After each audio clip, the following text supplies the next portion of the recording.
I think my dog saved the day. So here's what happened. Before I start any show, I always go check, check, check, and I tap the mic a bunch of times like this to make sure the mic's actually plugged in, and then I start. So I did about 10 minutes, and then as I was doing the Taylor Tomlinson story that you'll hear, my dog walked in and was like, hey, man, I got to go out. And I was like, all right. So I hit stop. And then when I came back to record, I always checked the file, and somehow the mic had unplugged. So the first few minutes of this podcast today, the audio is a little wonky. I used some tricks to try and bring it up, but after Taylor Tomlinson, I'm on my usual setup. Thanks, dog. Calaroga Shark Media. It's one of those days where all of a sudden there's a bunch of stories out of nowhere, and I love days like that. And hi, I'm Johnny Mac with your daily comedy news. Quick stop off at late night, most of the country in a cold wave. Is that a thing, cold wave? Jimmy Fallon went 2 for 3. This first one is pretty bad, but then he recovered. Fallon, the entire country's getting hit with an Arctic blast. It's so cold in Times Square, the cooks over at Bubba Gump are warming their hands in the gumbo. That one's lame, but I like these next two. Today, I tipped a kid who was shoveling outside 30 Rock, and he said, thanks, Mr. Fallon. I said, no, thank you, Mr. Ramaswamy. That's good. Fallon, again, it's so cold. Ron DeSantis is burning books just for the heat. New topic, and I'm not even sure why this is funny, but I like the punchline from Kimmel. Donald Trump got 51% of the vote in Iowa, and even though it doesn't mean much, in 2016, Ted Cruz won the Iowa caucus, and now he lives at the bottom of an aquarium. I don't know why that makes me laugh, but it does.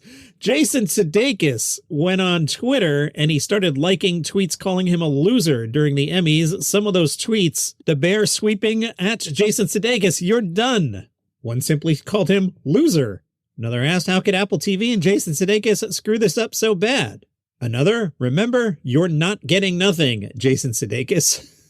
I like that he liked all those.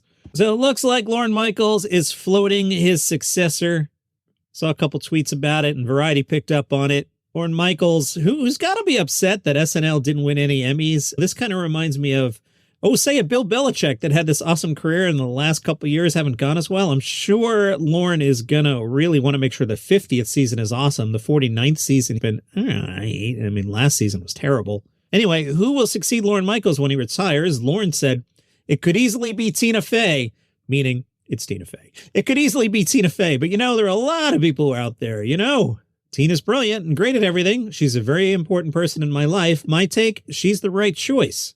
She clearly understands the show, clearly understands comedy, clearly has been successful, and she's tight with all the stars who've been on SNL this century, so she'll be able to call in the favors. I think Tina Fey's a no-brainer here. Tina joined the series as a writer in 1997 before becoming head writer 2 years later, so she understands the writing. After she left SNL, she became the showrunner of 30 Rock, which she also starred in, obviously. SNL will celebrate its 50th anniversary with a special in February 2025. Lorne says, I will definitely be there for that, and definitely be there until that, and sometime before that, we'll figure out what we're going to do. So it sounds like Lorne's going to do 50 and out. Tina Fey is the right choice. Deadline covered the launch of Taylor Tomlinson's After Midnight. They say the decision to keep the After Midnight premiere low-key was by design. They want to allow the show to find its voice over the next few weeks prior to the Super Bowl. Probably smart. Like any show, including this one, it takes a while to figure out what to do with it. I was coaching the daytime job for podcasts. Every podcast, you listen to the first couple, it's not quite there yet. That's also true of TV shows, so kind of smart to slow play it a little. Taylor came on and said, I'm Taylor Tomlinson, and this is After Midnight, where 3 comedians enter, 1 wins, and 2 will regret participating. We're taking the internet and desperately trying to make it fun. It's going to be fun, right? Comedians, you'll be competing for the grand prize of my father's approval. It's rare but winnable. The first comedians were Whitney Cummings, Aparna Nancherla, and Kurt Braunohler. Taylor asked the panel, did they watch the Emmys? Everybody was silent, and she said, there was no obligation. It was on Fox. We don't care here at CBS if you watched it. I was just making sure. So nobody watched the Emmys? TV's dead. Great. Braunohler quipped, this will do well on the internet. Tomlinson said, I don't even know what awards our show could possibly win because it's kind of a talk show where there's no conversation. It's a game show, but the points are fake. It's Vanity Project, but it somehow makes me look worse. Panelists, what award would After Midnight win at the Emmys? Kurt Braunohler buzzed in and said, Best Female Late Night Host. Sorry, only female late night host. In a segment called Chick Chopped, Tomlinson and the panelists riffed on terrible TikTok cooking videos. A game was called What I Can't Live Without. They were shown random products and asked to describe why they need it. Suburban Dictionary featured real slang like bussin', asking the comedians to use the word in a sentence. Another segment, To Smash or Not to Smash, you had to pick between Mario or Luigi, Patrick Starr or Sandy Cheeks, Garfield or John Arbuckle, Gritty or the Quaker Oats mascot? Obviously Gritty. And the elimination game, Is This Still Cool? They had to explain why or why not animal prints are still cool. Braunohler said yes, but the lesser-known animals. Nunchurla said yes, because with climate change, it would be good to remember what they look like. That's good. Whitney Cummings, as an aspiring cougar, I need animal print to be in style, and if you don't agree, you're not a feminist. Cummings was the first to be eliminated from the show and was asked to apologize for losing.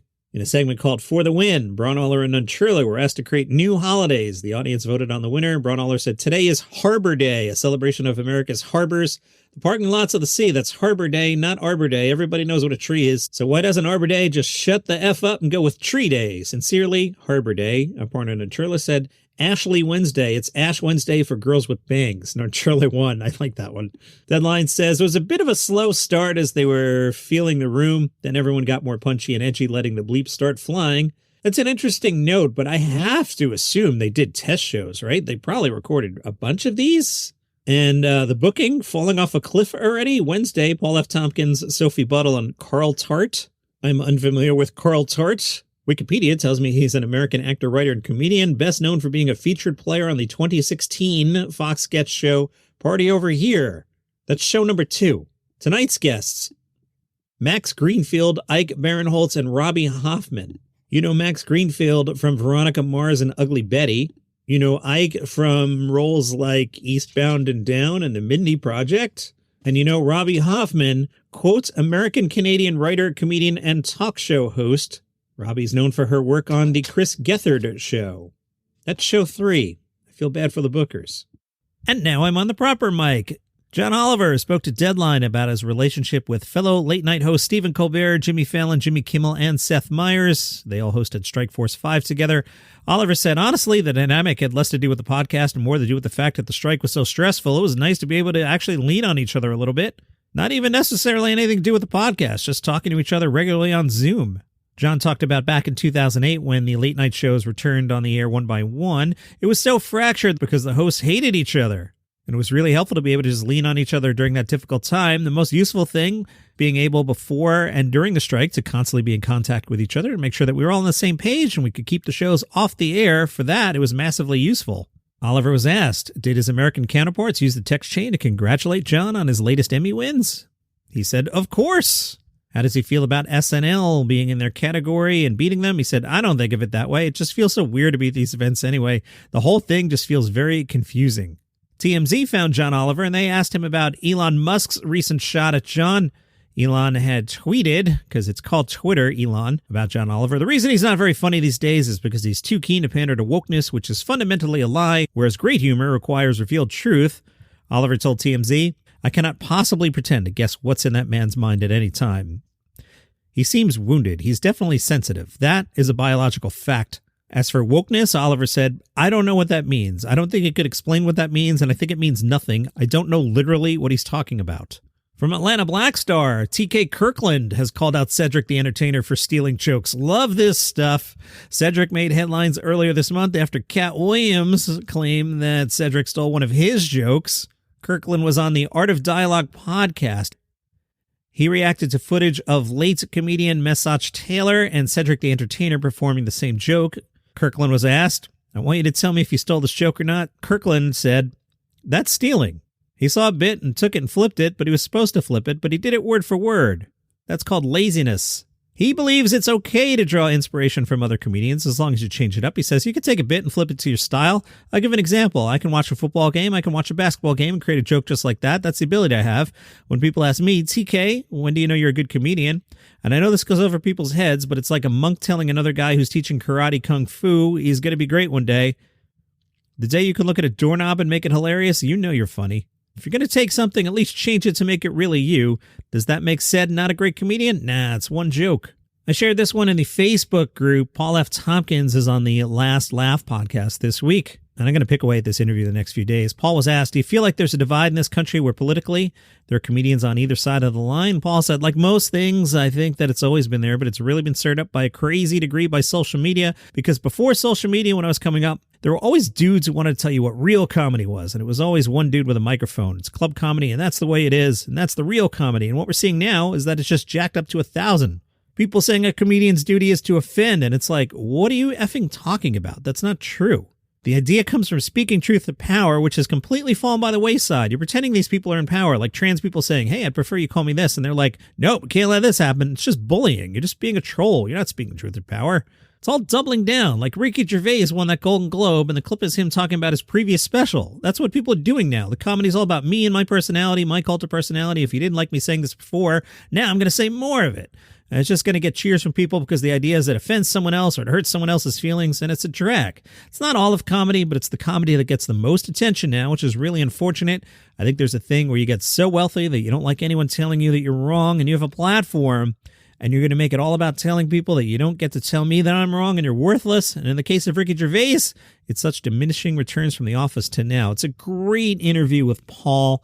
The Gervais special didn't bother me. I kind of got what he was doing there. The Chappelle stuff, I just can't figure out why Dave has now quadrupled down on it. And this last thing that he released on New Year's Eve, I mean, there weren't even jokes in it. I don't know what that was.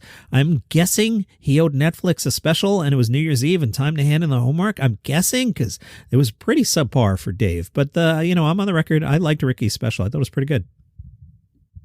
I was pretty busy yesterday. Back-to-back bulletins on Palace Intrigue. That's the podcast about the British royal family. Kate Middleton had surgery, and that got announced all of a sudden. And then we're finding out Prince Charles will be in the hospital next week for prostate stuff. So pretty busy over at Palace Intrigue, the podcast about the royal family, wherever you get your shows. The Sno Jam Comedy Festival kicks off today in Sioux Falls, South Dakota.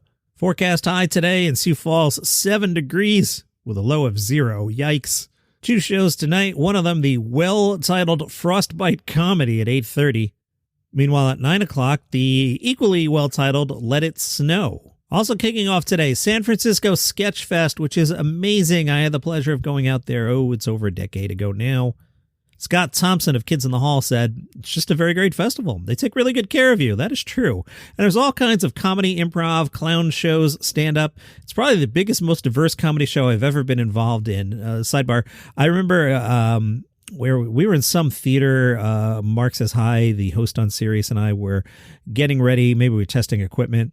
And suddenly from behind me, I hear a voice I clearly recognize. It's Jim Rash. You know him as the Dean from Community. I really wanted to say hi just because I'm a fan. I love his work. But when I'm in work mode, you got to be professional. And it's just not cool to be like, hey, Jim Rash, I really like Community. Can I get a selfie? There are people who do that, but it's not cool. Scott Thompson said, comedians are so often on the road. They have such itinerant lives. We're all over the place. And these festivals are really good when you get to connect with people you haven't seen in a long time. The Kids in the Hall have 2 shows this year. One, the Kids in the Hall Unplugged on the 23rd. That will revisit favorite sketches from over the years. Another one the next day is called Scenes They Wouldn't Let Us Do. Those are stage readings of sketches rejected by the networks and censors. Scott Thompson himself is doing a solo show on the 25th called King. That is in the persona of gay lounge lizard Buddy Cole. Scott says, I always like when the 5 of us can get together, and I'm extremely excited about doing these sketches that we weren't allowed to do. I'm really looking forward to performing these sketches in front of an audience to see if they work. I mean, I know they'll work. I guess I'm just looking forward to vindication. The San Francisco Chronicle has an article, 10 must-see events at Sketchfest. All right, let's see what they picked. Tonight, Eric Idle, but Jeff B. Davis. Talk about that one in a second. I'll circle back to that. They have picked Middle-Aged Dad Jam Band with Ken Marino and David Wayne, Triumph the Insult Comic Dogs Let's Make a Poop, Scam Goddess with Lacey Mosley, Paul Giamatti's Chinwag. Paul Giamatti plans to host a live taping of a podcast where deep, enriching conversation is the only goal. Red Room Orchestra tribute to Kyle MacLachlan. The Fast and the Furious, a musical parody. Love it. Michael Shannon and Jason Arducci play REM's Murmur. That's different. Moshe Kasher's Subculture Vulture, An Evening in 6 Scenes. Mark Maron's All In. Separately, the East Bay Times did their article, 12 shows at Sketchfest you don't want to miss. Let's see. They've also picked Eric Idle. They've picked David Cross and Friends. The Slate Hits and Misses. Celebrity Autobiography. Comedy stars act out some of the funniest bits from celebrity memoirs in this perennial festival favorite. Tinder Live. Comedian, writer, and musician Lane Moore brings her hit show where she browses dating at Tinder and audience votes whether she swipes left or right. That could be fun. Exorcistic. Orgasmic Go Theater Company's unauthorized rock musical parody of The Exorcist. Next up, we have Mo Willems and the Storytime All-Stars Live. Beloved children's author Mo Willems teams up with a passel of comedy stars to act out some of his stories. W. Kamau Bell and Weird Al will be on that show. All right, good one. An Afternoon with Amber Ruffin, Stupid Songs and Stories with Kevin McDonald, so more Kids in the Hall spinoffs. Triumph, the Red Room Orchestra plays the music of Twin Peaks, and Puddles Pity Party. Luckily for me, there's only one show tonight, because otherwise this podcast would be a full half an hour. The one show is Eric Idle.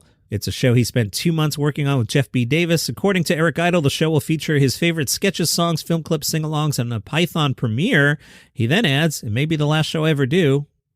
Please come say farewell. Wow. Eric Andre has a special tonight on Adult Swim. Taped at Terminal 5 in New York last year. This is Eric Andre's first comedy special for Adult Swim. He says, we're spilling ranch-covered nightmares across America, and now we're entering your home, thanks to Adult Swim. And I let the dog out when I switched mics, so she's been out in the cold for 10, 12 minutes now. I think I'll go let her in. So let's call that your comedy news for today. If you like the show, you know what to do. Tell somebody about it. See you tomorrow.